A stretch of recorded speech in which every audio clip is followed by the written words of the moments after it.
Welcome to Dante's Harmony Podcast, your source for music mentoring and motivation. Join me, Dante Harmon, a multi-instrumentalist, recent inductee into the Sacred Steel Hall of Fame, and newly inducted Grammy voting member, as I host a podcast spotlighting sacred steel musicians from all across the nation and abroad. Dante's Harmony Podcast provides insightful interviews, exclusive music, untold history, and so much more. What do John Coltrane, the Campbell Brothers, and Love Supreme have in common?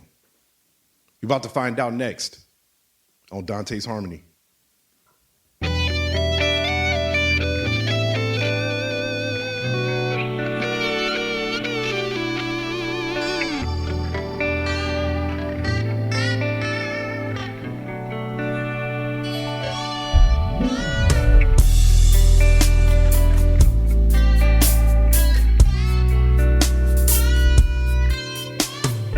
Thank you and welcome to Dante's Harmony. My name is Dante Harmon, and I am so excited today. I have one of the most premier sacred steel legends, bands. They've known me before I was probably born, but I've known them for a very, very long time and grew up admiring the music, their father, their mother, their sister, and the group, the Campbell Brothers. Oh my goodness, what can I say? Legends of the sacred steel genre of music that we've grown to love. Today we're going to just be talking to some legends that are just phenomenal musicians. And we're going to dive into conversation dealing with their latest album, A Love Supreme.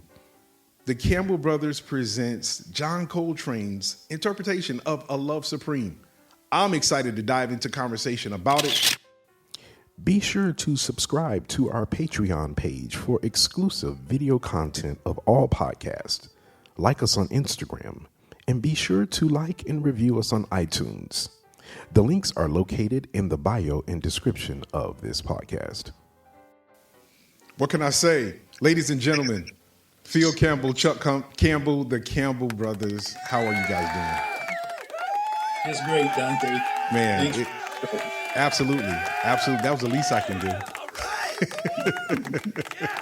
That's the least I can do. How you doing, Phil? I'm doing good, man. What about you? I'm doing well. I am. Hey, thanks for having us, man. And again, it's great talking to you. As always, I'm sorry I missed that your last podcast with the goats, man. Oh man! But that was fantastic. So hey, man, just a shout out to you for the fantastic work you're doing. Thank you, man. That was I didn't think I could pull that off, and everybody that was there was supposed to be there, and it was an honor to have all those living legends. And it was funny because after that particular podcast, Ted Beard called me, Ronnie called me. And they were all like, okay, can I get his number so I can give it to this guy and he's gonna call this person. It was just like a fellowship, man. A lot of these guys knew each other but didn't know each other, if you know what I mean. Yep. Yes. Yeah. So it was. I felt like it was communion at some point. They were excited to see each other, but didn't know that they were actually going to be meeting each other for the first time and admiring each other from off. The conversation after the podcast was just unbelievable. Yeah. So, yeah. Chuck, you were there. You witnessed this firsthand, man. It was, and you're probably like the youngest. Of course, I was the youngest on the feed, but you're, as far as that generation is concerned, you were the youngest of that generation. Yes, and it was just an amazing moment. Yeah. Yeah. Yeah, it was guys we have heard of, but had never really met personally, right, or had a chance to talk to them, other than just waving to them at church, you know. Yeah, yeah, and to be able to touch bases with them the way that we did it was unbelievable. I'll never forget it, and there's definitely going to be some follow up to that. So hopefully, Phil, next time you get a chance to dive in that one. Well, I heard your little remark. You said that everybody that's supposed to be there was there. I heard that. You thought that guy by me. That was one of those. That's one of those preacher things that they slide in there on you. Right, right. But that's okay. By and by, We were after a just talking while, about your dad a little while ago, and sure enough, if that wasn't one of his moves, I don't know what. That's it. Listen, the apple does not far from the tree. Amen. So, and speaking of such, man, it's so funny the legacy that he left behind. Your brother, Darick, has left behind. Two great musicians, father, big brother, that I consider as one of the Darick is probably considered like one of the most favorite steel players amongst a lot of youth, my generation, the ones that are even under me. But man, what a legacy he left behind. And when I was listening to A Love Supreme, to hear him on the track, it just surprised me. Like that's Darick. That was a surprise for me to hear him on the recording, man. So, yeah. Well, it really speaks to something that Chuck has always advocated, which is the important thing about doing recordings really is that you're capturing, moments in time and history that you may not have another chance to go back and relive. Right. And so we're just grateful that we actually did this recording. We've recorded it in different locations, but that one seemed to be the most definitive as far as capturing what we set out to do. The album that we're releasing. And again, Darick was very much an integral part of that whole composition, the arrangements, all of that. And so, yeah, it's, we still haven't, gotten over the loss, yes. But we're trying to figure out a way to continue forward because, again, we believe that's what he would want us to do. Yeah. And that would make all of us, because it's, I have my moments, where it's like, man, if Darick was here, or if Darick, when I'm listening to something or I find something, if Darick was here, he would send me this and I would send this to him. But just the moments of just playing together. But man, when I found out about the release in I think it was October the 1st of this year, when you guys released A Love Supreme, the album, and for those of you all that have not purchased the album, please, available on all digital outlets, go get it. The Campbell Brothers presents John Coltrane's A Love Supreme, their interpretation of this piece of artwork, and it is just that, their interpretation of a classic album. And yeah, when I sat down, I sat down in the studio and put it on and listened to all of the tracks, and I just couldn't believe it. It was profound. It was very jazzy, but it was very churchy. It was sacred steel meets the jazz world, but in your interpretation of what that was, at least to me, I love it. I love it, and to hear Darick on it really, really did my heart well, because I was like, wow. So we actually do have another album with Darick on it. So Chuck, you're contributing to the album. I know there were a lot of arrangements, that there were a lot of different ideas being thrown around. What was the approach to this album to make all the other ones different? Well, at first, when we were brought the project, it was intimidating because we had heard a lot of stories about John Coltrane that even sax players don't, jazz musicians don't try to tackle that. Wow. And for that reason, there's only been like one or two people that have done all four movements. Okay. And so when we were told we was going to do all four movements, it was really lost as to which way to go. But fortunately, we got a lot of our booking agent and the guy that wanted us to do this, that thought we would interpret it well and put a different slant on it from a spiritual standpoint. Right. Bill Brigham said that they didn't want us, because we gave them a few takes where we were trying to go note for note. They said, don't even try it. They said, luckily with our training from church, we understand the criticisms. Yeah, or so it didn't hurt us, but it left us lost as to which way we should go. And they said the main thing is for you to do is do your own interpretation, and to make sure that you bring that church spirit into it. And from that, we was reading and doing research on John. Can you hear me? I just disconnected. That's all right. Yeah, we got you. Okay. Did you lose me? Yeah, we did. Oh wow, I can't believe that. Well, so we finally got to a point where we were able to get satisfaction amongst ourselves with how we were going spiritually, and then from there on out, it was a thing of getting into the spirit to make sure we were able to do that work some justice. Right. So I have to ask the question. So since we're here and we're talking about it, what was the thought? What was the thought behind having a Sacred Steel band, Sacred Steel legends from the church, take on John Coltrane's jazz album, A Love Supreme, which is quite indeed a classic? What was the thought that went into the thought behind that?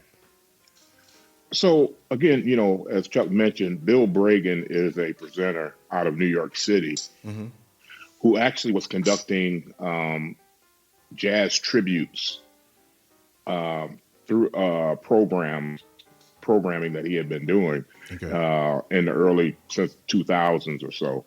And he heard us and he wanted us to do participate in what he called these wall-to-wall series. And what that is he brings in, 40 to 50 jazz artists. Okay. And that would be not only individual artists, but their entire groups to do and perform the work of a great artist. And in this case, he invited us to perform Miles Davis, participate in the Miles Davis wall-to-wall. Wow. This thing starts at like 11 a.m. and goes to like 10 p.m. that night. So it's wall-to-wall, all Miles Davis tunes that musicians are doing interpretations of. Okay. He assigns us, Someday My Prince Will Come, all blues, and Summertime. Okay. From Miles Davis. We did that and we participated, and actually we got a standing ovation. Wow. At the wall-to-walls, and our interpretation of Miles's music was featured on Branford Marcellus's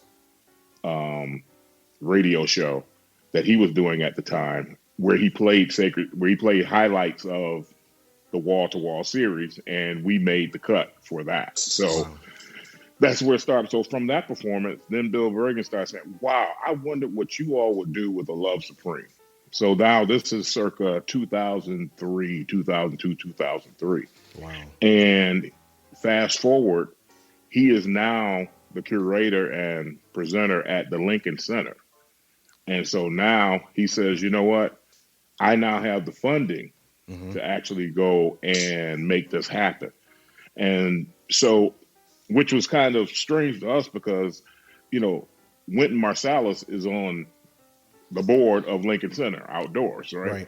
So you're thinking, if he wanted to have someone do it, they could literally get anyone they wanted to do a commemorative interpretation for the 50th anniversary of John Coltrane's Love Supreme, which in 2014 was the 50th anniversary.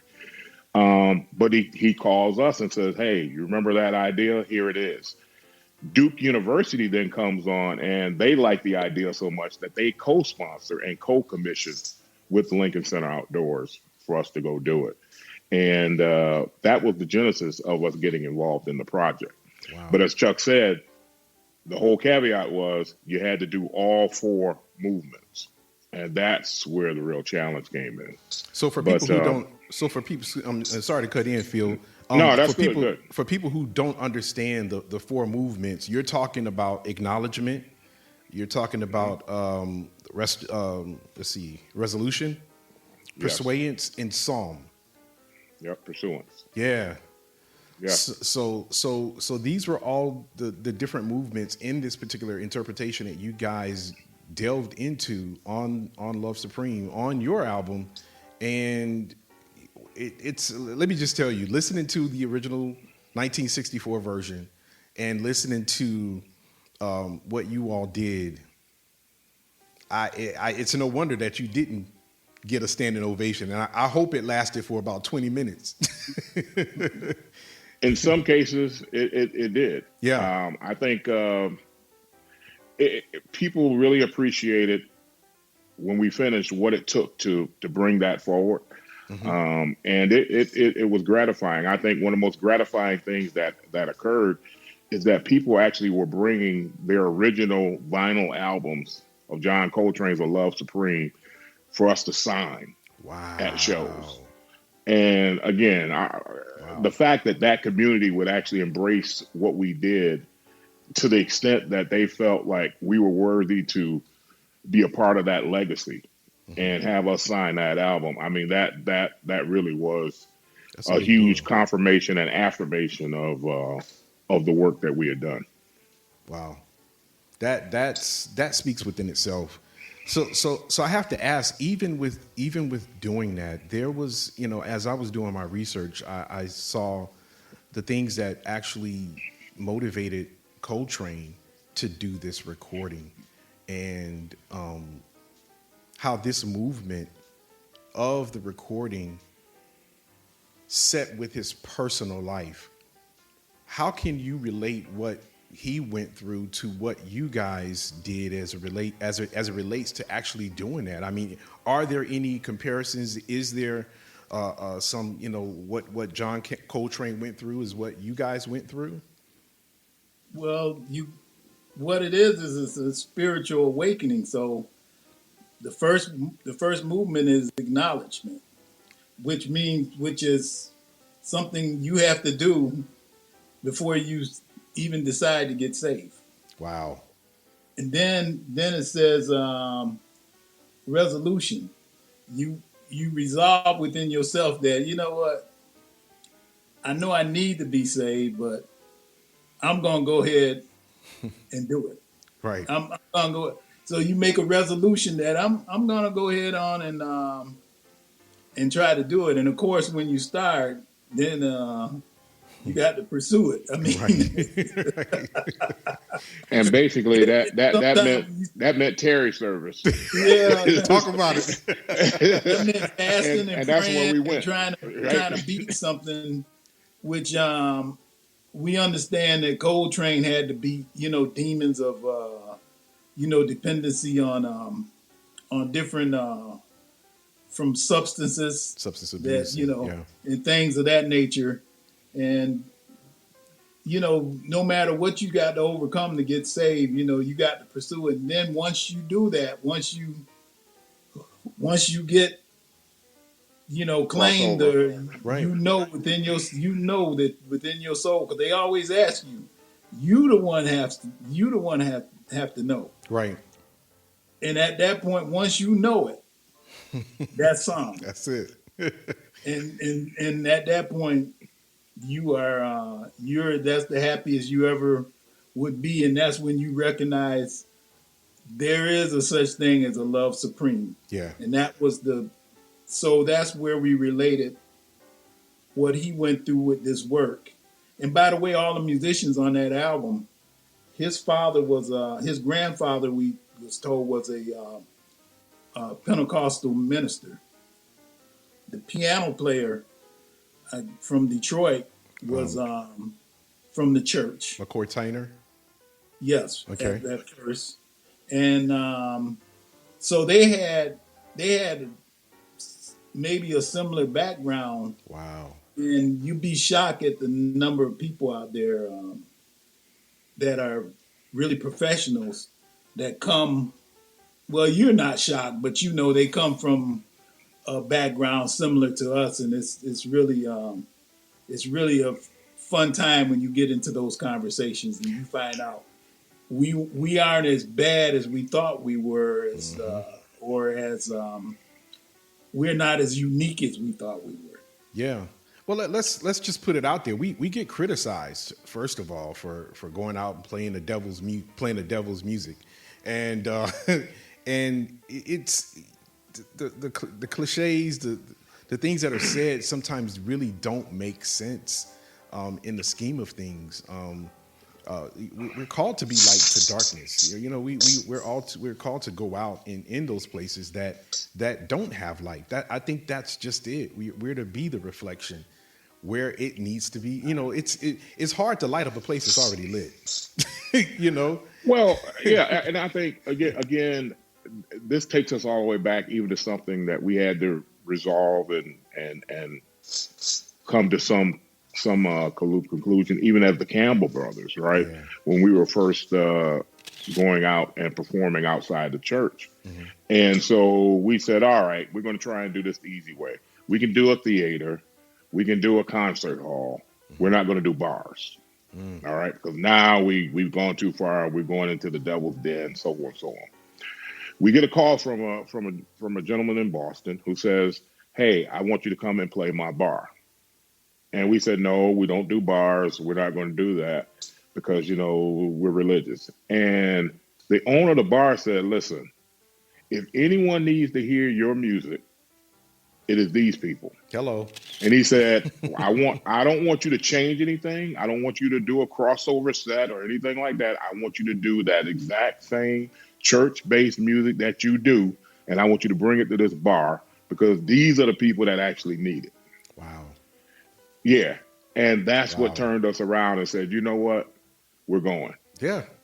And even Katie Jackson joined us, right? Wow. For that, because and again, we all had this, you know, we had all been indoctrinated with this belief that that's not what we're supposed to do. But Right. it gets back to, hey, you're the light of the world. Go for it, right? Right. Go Right. forth and preach to all nations.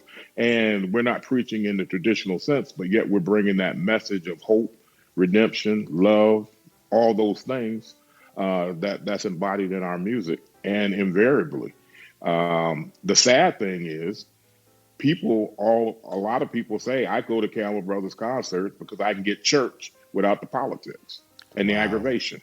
And that's what people come to our concerts for. Wow. And it's truth. And you're getting the truth from the people that are experiencing it. I've been there as a musician, and I've seen it. One guy told me drunk in the bar that if heaven is anything like what I'm experiencing in this, I'll come to church every week. And he was basically talking about coming to where we were having this weekend, Friday, Saturday, Sunday thing. I was doing a residency at a place called Maddie's, which is a barbecue joint, and we deemed it barbecue church.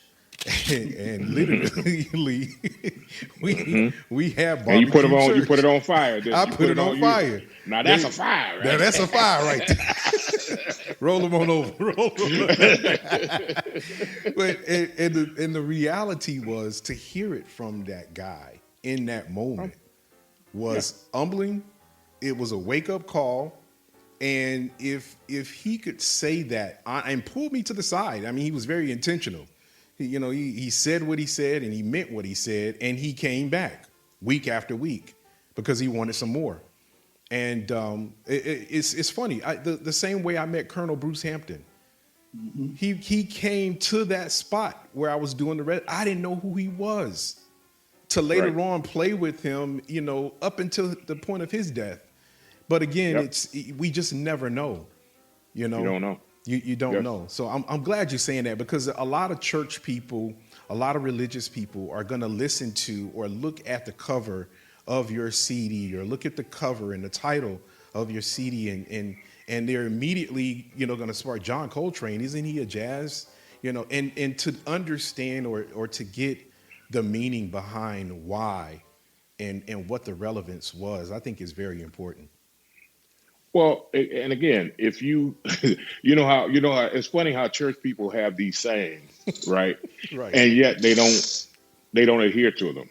Right. So if you knew John Coltrane's story, right, which is like they like to say, if you knew my story, Right. if you knew John Coltrane's story and what this work meant in his life, then you would almost say, church musicians, this should be required learning. Correct. Right? Because this man put forth a composition that is recognized 50 years later as a tribute, right? Right. To God, which isn't that what we call worship? Hello. Right? Isn't that what and That's it exactly stands what it as a monument to this day. Yeah. Right? Of what this man put forward. And it is actually, as great a musician as he is recognized for, this is recognized as his most seminal and peak pinnacle of his work. Wow. And a tribute to God, who is the love supreme. This podcast is being brought to you by B Apparel. B Apparel is a streetwear brand that is on a mission to remind, empower, and mobilize a generation to be who they were created to be. Be Apparel. For more information, go to www.beapparelbrand.com. That's BEAPPARELBRAND.com. Use the code HARMON21 at checkout for an extra 10% discount.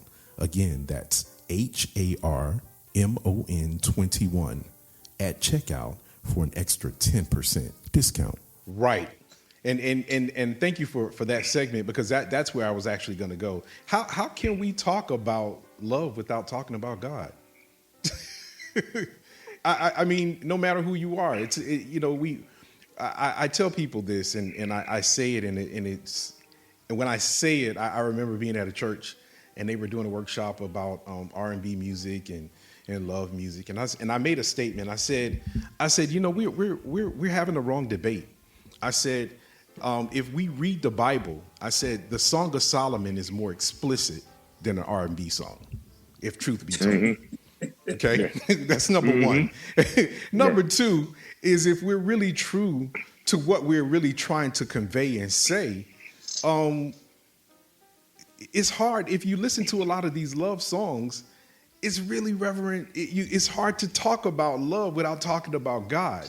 And the way they're talking about, even if it's relating to a lady or somebody that's a love interest, it's the way it is talked about is in such a God-like way.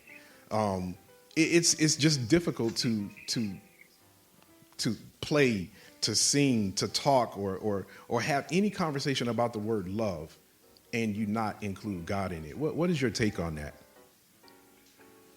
Well, ultimately, many artists, if you even listen to the lyrics of their songs, now I'm not talking about these guys that just out here that's peddling, just peddling, rump shaking and all that. I'm not talking about that. Mm-hmm. But folks that are truly trying to explore the subject, whenever they try and take it to a higher plane or a higher level, you always have to go up, right?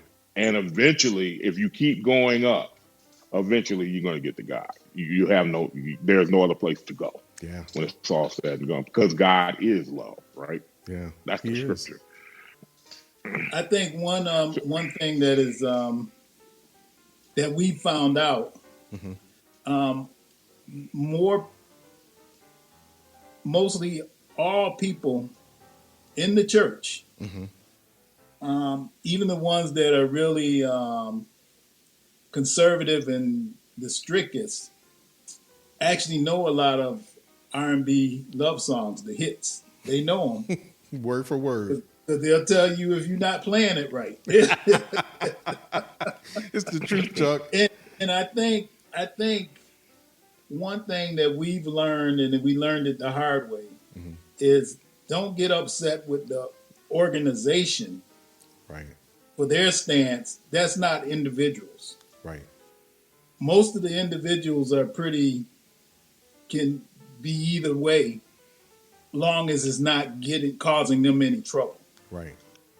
And so what happens is if your organization goes against it, then you got a problem. But in the end, they're really trying to protect the organization, not what they truly feel.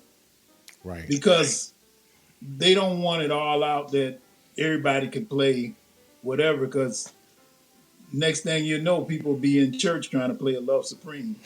Right. And that kind of thing is hard to govern. Right.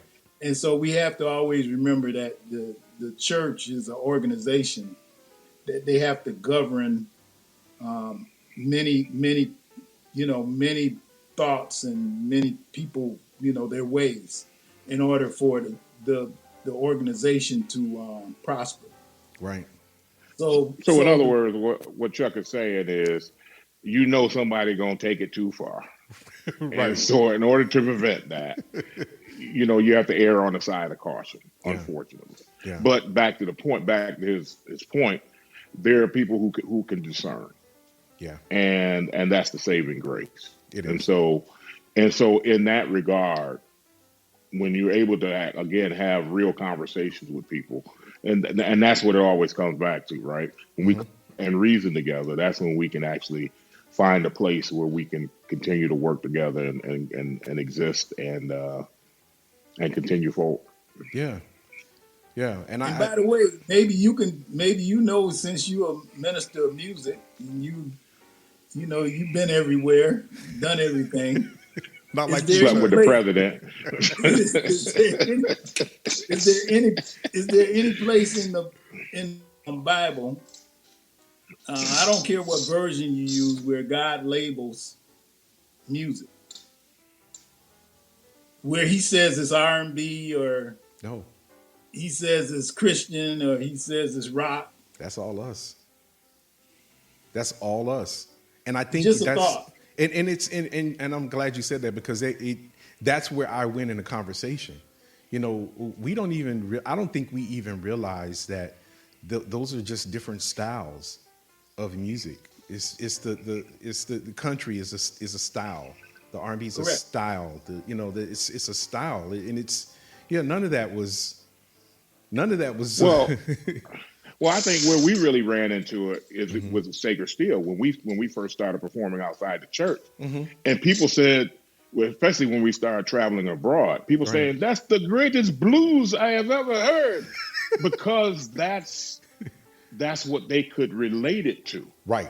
So they're like, this is different, but it's the blues, but it's a whole new type of blues is what they were saying, and because that's all they could relate it to, so that's what they used as their point of reference. When the reality is, it's just church music for us. Right. But that's what they heard, because that was their frame of reference. And so the point being, depending on what you've been exposed to, right, that's what you're going to label and do that. And by the way, this is just a microcosm of what we see in society, right? It's the same thing. It's the same way that people label races. It's the same way people label different behavior. It's the same way people, whether it's culturally or stylistically or whatever that is, it still all falls in that category of labeling. Right. And then ultimately defining people. And then where it gets dangerous is then once they use those definitions to then shape policy, law, and administer different things, that's when it becomes oppressive. Right. And that's where it gets dangerous. But ultimately, all this stuff still revolves around someone placed a label on something, and then someone designated, well, because it has that label, that's evil, and because it has this label, it's good. Right. And that's far left. And I totally agree. I think it's for those that are joining with me on this podcast, I am talking to the Campbell Brothers, who have just released as of October of this year A Love Supreme. Their tribute, the Campbell Brothers interpretation in tribute to John Coltrane's A Love Supreme. And for those of you all that don't have it, you need to go get it. It's available on all digital outlets. Go download it, go buy it, and listen to it. You won't be disappointed. I think it's good to give context to it. And I'm kind of glad what you're saying. Even from a musician standpoint, a lot of guys from the church may listen to what you guys are doing and decide, okay, well, man, they did a tribute to John Coltrane. Let me go do a tribute to just some other artist, just randomly. You guys are giving context to why. You're giving context as to the reason behind it, and there was an intent. There was an intent, and when you really study his story, there were some similar things that you all went through, that he went through. It was different. Like you said, Chuck, it was worse. Some of the things that he experienced is worse than where you are, or some things we've never experienced. But all in all, it served a purpose. Yes. Yep. It served a purpose, and I think that's what we've lost. Music with purpose. I don't remember the last gospel album I listened to and I was really taken. Well, you're jaded. Yeah. No, it's like we listen to steel guitarists in our church, and we're like, and somebody else comes in off the street or from another church and say, "Man, what's that?" And we like, that guy can't even play, But you're used to it, and I think another point I want to make is that the way we were raised, where we were taught not to play secular music, Right, or even listen to it, actually bode well with what we ended up doing, because we come at it from such a we really defined our style and what we were before we started going into other works. right, And so everything we do, and I get this from everybody that listens to every Sacred Steel player, they can't believe the spirituality that comes out of what they're playing. yeah, Although a lot of people are around there jumping and moving, and people that come from the church sometimes say, "Oh, well, they just drunk," or they just... Well, a lot of them end up going and trying to find a House of God church. yep, To get some more of that. they do. And you definitely get people like the Colonel that actually pull you in and say, "Hey, you're going to play with us on stage, and if we ever in your area, you in our area, you come by." And that's because we were raised and we ended up learning this style of music from our own culture. Yes. And then taking it. So we honed it at home and then took it abroad. Right. Opposed to if guys start, mixing it from the start, that might end up with a different result. Yeah. Yeah. And again, I think another place where we were blessed and fortunate, people that another probably relatively unknown fact about us is that our father, Bishop Campbell, even though we weren't allowed to play secular music in our home, Right, he still always pointed us to the great musicians of the day. yes. So he still wanted us to be as good as B.B. King. He still pointed us to Sam Cooke. He still pointed us at these different George Benson and all these different folks. And he still felt that he said, "Listen, I want you to be the best, but the house of God does not define that standard. Wow. I want you to compare yourself to the best in the world." And so ultimately what that means is at some point you got to go listen to what these people are doing, Right, in order to make the comparison. Right. So he of course he led you there, but he didn't say it, because Right. I think, back to Chuck's point, you can't say it being an official of the church, but yet he pointed us in that direction to say you had to be this good. And again, one of our favorite stories, we would go to New York. Dad would take us to New York City, down on 48th Street to see the latest equipment that was coming out, right? Because, see, when I was coming along, you didn't have all this internet and all this kind of stuff. Sending me the link. You actually literally had to go to New York City to see certain things. Right. And we went in and we were looking at that time, we were looking at the Steinberger bass and we were looking at Kent Smith bass and stuff like that. And so we went into the shop and, man, there was this nondescript, I'm just going to say it, white brother that was in there. Okay. And we said, hey, man, he's in there. He's running the shop. Okay. And he's got the Ken Smith basses and he's got all this different stuff. He said, hey, man, can you show us something on this bass? Man, he picked up that Ken Smith. You talking about wearing it out. He wore it out? Man, listen, not just playing. He was popping, slapping. He was popping, man, chiming. Killing the whole nine, harmonics, everything. Was it Jocko? Listen. So we say, hey, man, what you do? He said, I play on Broadway. I do Broadway shows and stuff. Oh, really, man? What else do you do? Oh, I got a book here on slapping. Here it is. He actually had a book out in the store. Wow. Teaching and at the time, technique. we thought Phil was the end all, man. Right. Yeah, we thought Phil was the end all.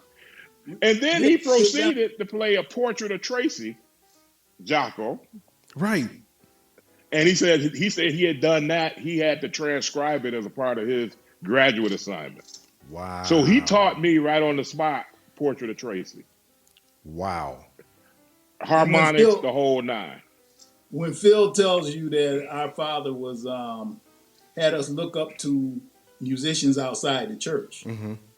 Now, we always rated what we thought were the best steel players or the best guitar players, or best musicians in the church. But what it spoke to more was education. Gotcha. Which is something we found that when you playing out, you end up getting an education that, because if it wasn't for this consignment, there's no way we would have dissected and worked and found out what we're sharing with you today about Coltrane. And the same thing happened with Miles Davis, because they said when he did All Blues, the story is that he was walking by a Pentecostal church. Wow. And that inspired him to do All Blues. Wow. And you would never know that. You would never know that because of how it's classified and how things are put out. Correct. But the behind the scenes, the actual real story, the untold story, the truth of the matter is that, it was all godly. It was all God. It was all divine, inspired. That says a lot. And that's actually the unknown secret of many of these great artists. Yeah. Sometimes you get exposed to it in some of these documentaries and things like that. But many musicians, especially if they've been in the business for any length of time and survived the road, the way they survived it is they had to have some degree of spirituality. Right. Now, the church might say, but that doesn't mean they were saved. That's fine. But guess what? They're living by something. Correct. They're working. They're using some standard of separation that says there are certain things I won't do and there are certain lines I won't cross. Right. That's how they're able to survive the road. Wow. I'm glad you said that. I was going through your discography and just looking up some of the artists that you played for. Buddy Guy, the Allman Brothers, Bootsy Collins, Medeski, Martin and Wood, and on and on and on and on and on. One of the questions I wanted to ask is, what has it been, and what have your takeaways been from working with those greats? You just mentioned Miles Davis. You talk about Coltrane, but what is it like to meet someone that you'd admired from far off, and then you're sharing the stage with? Like, what do you walk away with Buddy Guy? This blues legend. How do you walk away from being on the same stage with him? And what are your takeaways from such greats? Be sure to join us next time right here on Dante's Harmony podcast with part 2 of this exclusive interview with the Campbell brothers. Make sure to like and subscribe to Dante's Harmony podcast for free on Apple Podcasts, Google Podcasts, Spotify, and Amazon Music. Until then, remember, trees don't eat their fruit.